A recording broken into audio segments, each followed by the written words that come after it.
Welcome back to my channel, and today I'm going to give my quick take on Tar. But before I do that, let me give you the synopsis, and this comes from AMC. From producer, writer, director Todd Field comes Tar, starring Kate Blanchett as the iconic musician Lydia Tar. Tar examines the changing nature of power, its impact, and durability in our modern world. So that tells you pretty much nothing about the film, honestly.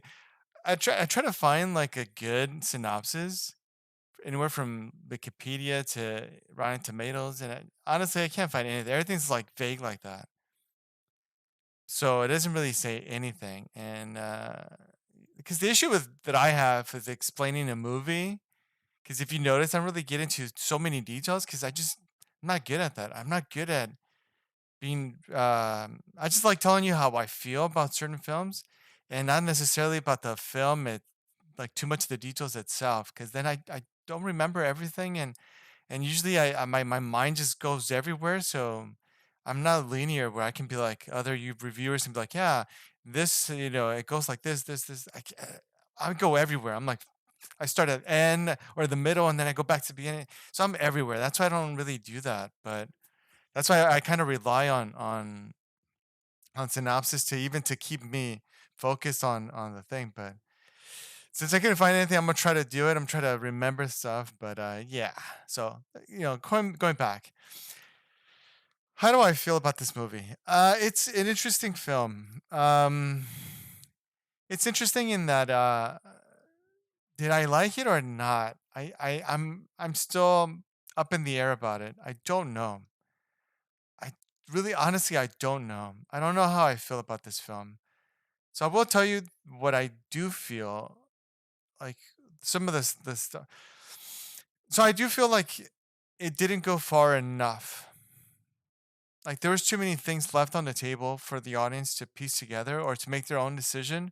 And sometimes in movies that can work, but here I don't feel like it works for me. So basically, she's a conductor, right? Tara's a conductor. And so she's conducting the Berlin Orchestra, and that's where she's always wanted to be, right? So she's doing it, right? And what's really odd about this film is that first, at first it gives you like it's telling her story, whatever, and it's fine. It's going okay. And I like that part.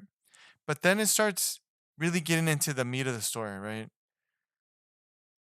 And that's where it kind of misses the mark for me because there's points in part points and parts in the film where she starts to hear things like sounds, and that's what and it just goes nowhere, and that's what I mean like about interpretation. What does that mean?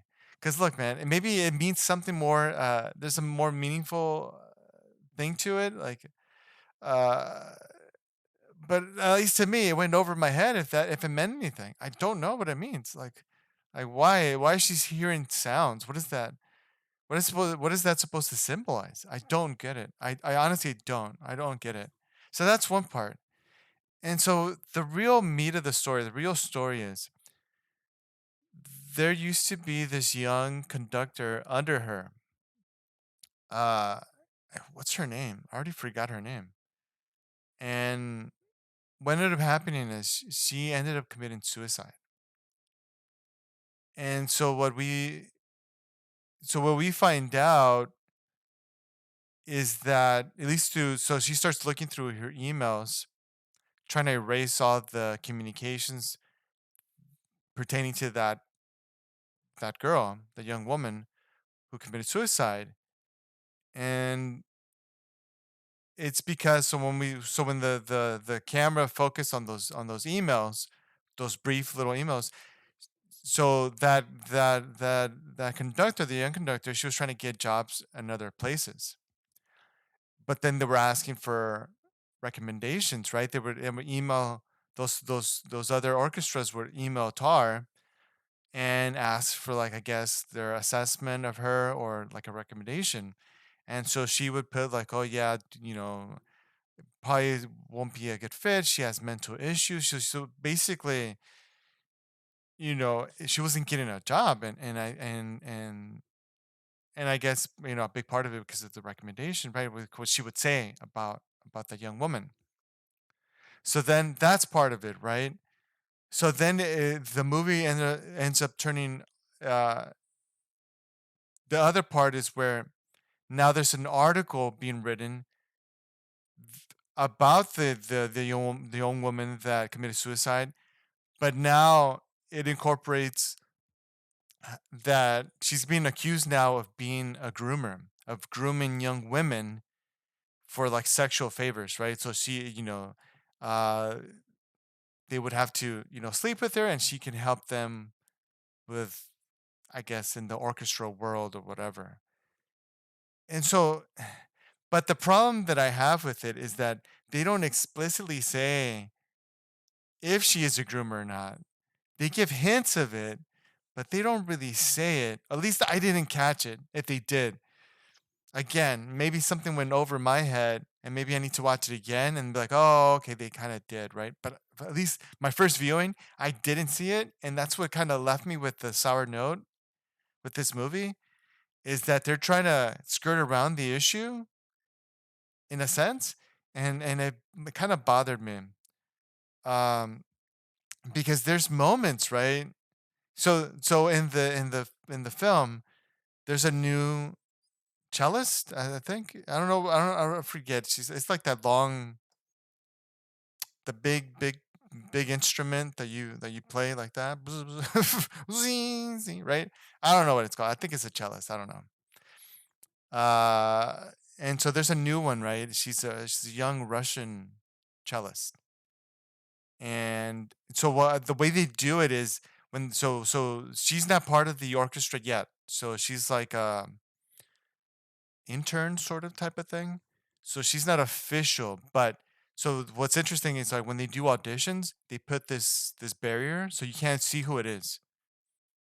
You can't see who it is, but you can see, but you can see basically the only part you can see is like the shoes. But before the audition, Tar went to the restroom and she saw this woman go inside one of the stalls. But then the way the camera was, that you can see the full body, and you know who it was, right? So you know that in the audition, as she was leaving the audition, it was that girl that walked into the restroom. So she makes it, right, and in the film, Tar is gonna do like her um the big piece that she's gearing up to record. She's gonna record an album and record, I think it's Bach's, or I forgot what other composer's music, Symphony Number 5. I don't remember, but she's gonna compose that, right, and make it into like an album. And she gets this idea because she starts looking at the cellist, and right, there's glimpses that the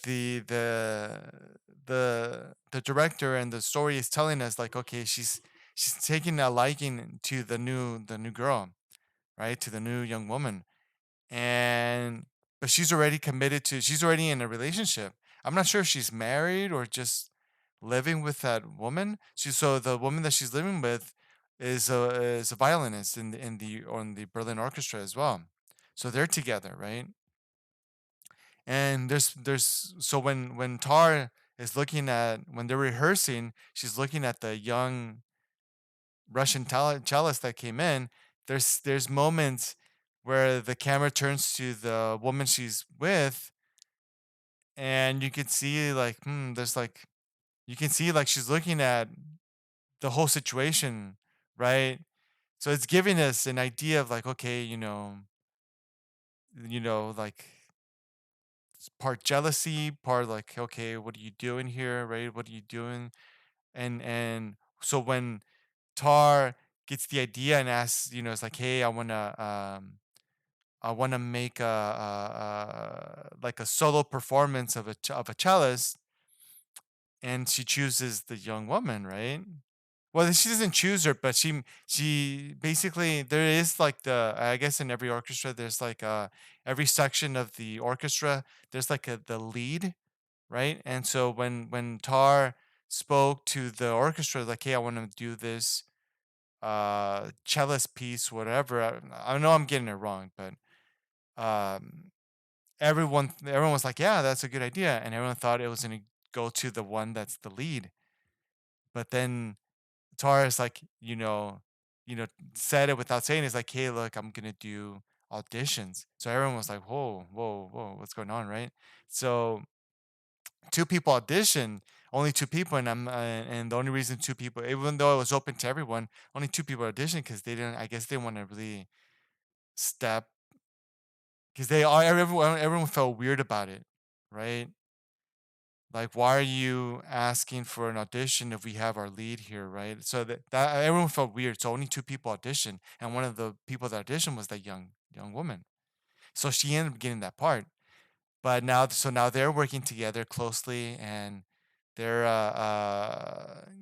getting the working one on one together for that piece for that performance. And then she ends up going to but nothing's happening, right? You don't see anything like they kiss or nothing's happening, but you can tell that Tara really is into her. You can see it. And so then they go, I think, to New York together, and she becomes like her assistant or whatever for that day, basically. But then there's like protests now of because of a woman dying. So there's a lot of controversy now that's happening, and so then there's like a social media thing, like on Twitter, someone said, "Oh, fresh new meat for Tar," right? With that the young woman, the cellist lady. So it's trying to say something. Like I said, it's trying to say something without really saying it, and that's kind of the issue that I have with it. Um, they don't really at the end of the film, they don't really say if she actually was grooming people because even there was a conversation with Tar and the woman she's living with, right? I'm assuming I don't know if it's the wife, but so they're having in their home, right? They're having a conversation like, and she's almost implying like, hey, do you remember when we got together, when we came out together as a couple, and you would ask me for advice, you would ask me for counsel as far as how can we get this how can like Tar become the conductor of the Berlin Orchestra, and how can we do all this, right? And but we would speak of it, and she said we would speak of it in bed. So then Tara's like, what are you trying to say? It was all transactional, whatever. Our relationship is transactional. So even the wife, let's just call her the wife, is kind of putting it out there like, hey, even when we started, it was sort of like a sexual thing, favorite type of thing. So then it's like that's what I'm saying. It's giving you these ideas, but then it never really said, is she really the groomer, right? So that's the confusing part.